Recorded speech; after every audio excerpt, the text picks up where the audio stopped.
Hello പ്രിയ തേനീച്ച കർഷകരെ, ഇപ്പോൾ തേൻ്റെ സീസണായി വരുന്ന സമയമാണ്.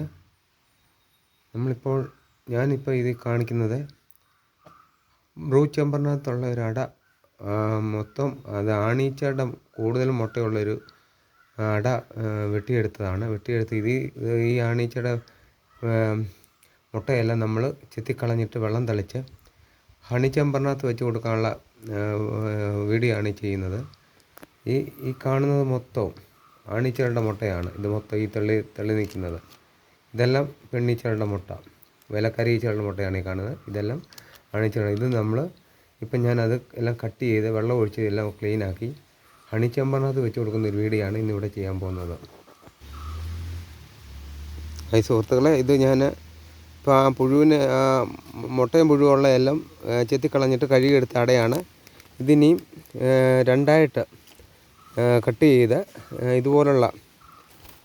ഇതുപോലുള്ള ഫ്രെയിമേൽ റബ്ബർ ബാൻഡ് ഇട്ട് അതിനകത്ത് വെച്ച് നമ്മൾ തേനീച്ചപ്പെട്ടിക്കകത്ത് വെച്ച് കൊടുക്കണം. വെച്ച് കൊടുത്തു കഴിഞ്ഞാൽ ഈച്ചയുള്ള പഴയ അതിനകത്തിരിക്കുന്ന മുട്ടയും എന്തെങ്കിലും അഴുക്കുണ്ടെങ്കിൽ ക്ലീൻ ആക്കിക്കോളും. ഇതാണ് തേനീച്ചയ്ക്ക് അകത്ത് വെച്ച് കൊടുത്തേക്കുന്ന ഫ്രെയിമാണ് കാണിക്കുന്നത്. അണിതലാണ് ഇനിയും തേനീച്ചകൾ മുകളിലോട്ട് അടപണിത് തേനീതയിലാണ് നിറയ്ക്കുന്നത്. ഓക്കെ, ഇഷ്ടപ്പെട്ടെങ്കിൽ സബ്സ്ക്രൈബ് ചെയ്യുക, കമൻറ്റ് ചെയ്യുക.